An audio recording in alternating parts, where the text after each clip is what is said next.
What's up, guys? Let's talk about dog behavior for a minute. Actually, several minutes, because somebody took one of my videos of Minion and Az and went over through everything Az was feeling. And you guys are all back and forth in their comments, agreeing completely or disagreeing. Thought about dissecting the video and commenting on each piece, but I'm just going to actually put the entire thing on here, and I'll put all my commentary at the end of it. I will give you a spoiler. I don't think she's wrong with any of her analysis. She, of course, uses dog training terminology, words such as warning, which are very specific and accurate. And most of my videos are for the general public, and I would use terms more like communication. While my video and her video share the same footage, my purpose was showing what I was doing with training, and her purpose of her video was explaining everything about Az and his feelings and Minion along the way. All right, here you go. I'll be back in a couple minutes.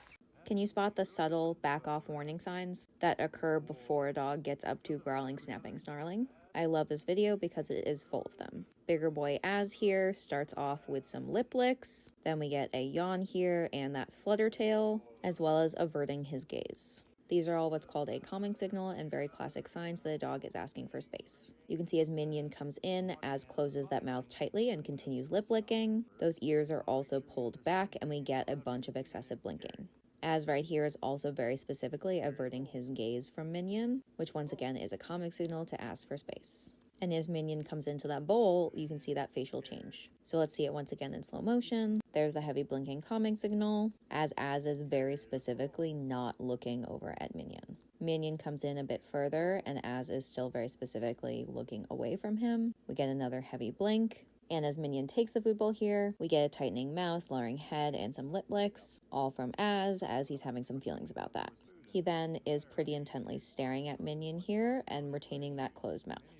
We get another heavy blink there, and then he turns his head away, but note how he does keep his mouth closed. And that closed mouth tells us that he's having more feelings, because he was panting before.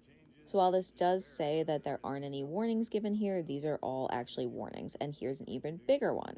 Minion comes over to smell, and Az literally places his body right in front of Minion. So this is actually Az body blocking Minion from the smell and potentially also the rabbits. Notice how he very specifically puts his body in between both and tries to push Minion out of the smell. It's done very gracefully without any escalation, but it is an escalation of warning, just not all the way up to snapping, etc. Az then continues to stare at Minion with that tightly closed mouth here, does a little bit of nosing to try to push him off, and you can also see the tension lines increase around his brow area. He continues to stare at Minion. When Minion doesn't listen, he gives some lip licking, and finally he escalates to this little light snap here, with which this body language is not play. There you have it. I don't think she was wrong in any of that, and the most major thing we would appear to disagree on was at the end. I said that Az was playing with Minion, and she said no, absolutely not. That was not play, that was further escalation. And she is technically right, that was an escalation. Basically, Az was just saying, get away from me, mostly through the entire video. I was there overriding the commands from Az to Minion, telling him to do very specific things so that I could train Az. With the original audio being muted, it's not incredibly apparent to those of you seeing that video for the first time. My entire goal for that encounter was to train Az to allow Minion to be there.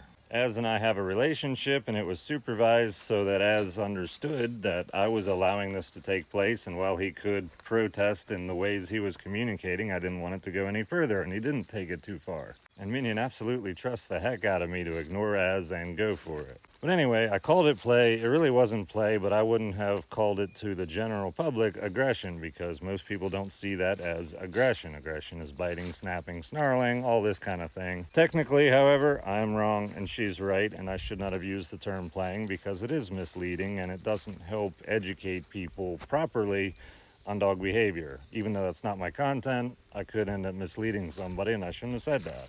What she calls aggression throughout the whole video, I call communication. I don't think anybody's necessarily wrong with either of those terms. No hate towards her at all. She made a fine video. I stay far away from creating videos that are specific dog behavior videos because the dog training community in general is extremely toxic, and I want nothing to do with the vast majority of people in it. I don't sell courses on how to train dogs. I don't train other people's dogs. I don't really talk about specifics of any of it. Not my cup of tea. I'm out of it. Go get that info from some other folks, such as that creator. All I do is document what I'm doing in life, and oftentimes that includes overseeing and directing animal interactions. So how did that training session go anyway? Did it have the results I wanted? Well, I think so. I think we've made major strides. You can see the difference in Az and Minion's behavior the next time I introduce them together. Same scenario. Well, have a watch. We're back in that same spot where the original video was filmed. There is one difference, and there's not a food bowl here. Also, I have Minion on a sit, because before I get into it, I've got to get Twitch back to having power so they can be streamed live and stuff. I'm going to force a similar encounter as I did last time. No cuts, no audio edits, just the real deal.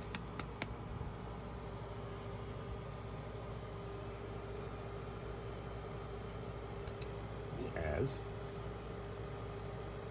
You look dusty. Aslan. You look dusty. He's a good boy. You can chill. You don't have to get up. You can chill. Yes. Yes. Good boy. Good boy. Initially, there's a couple signs of Az being uncomfortable, but I'm doing dog training, not dog behavior observing. Now I'm forcing a much closer encounter. And Az responds with a big yawn. Say hi to Az. You good boys? You good boys. Are you guys good? Are you guys being good? Vince.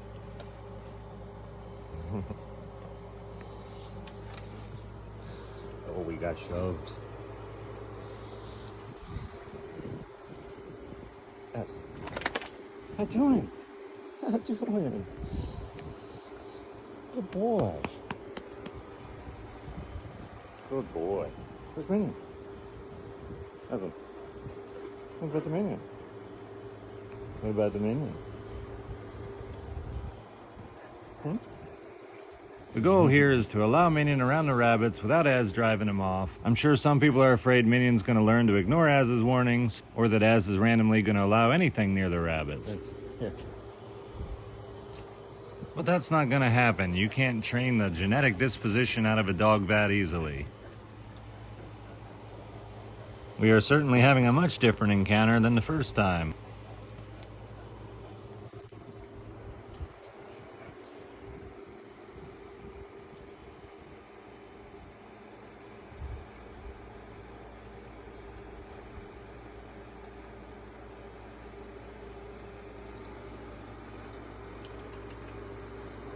How my boys? How my boys doing? How my boys doing? Good boys.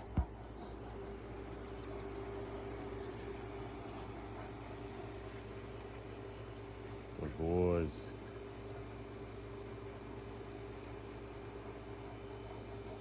All right, you should go back and lay in the shade.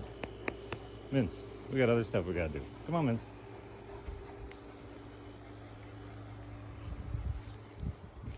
Boy. Thanks for watching that incredibly long video, guys. I usually keep all that stuff over on the tube, you know, the red play button app. However, since this particular video was on someone else's channel, specifically on TikTok's channel, or on TikTok in general, that's where this video is. So sorry to the people over on the other app that this format's all messed up and not ideal for watching. But thanks for sticking with it anyway. I'll catch you guys in the next one.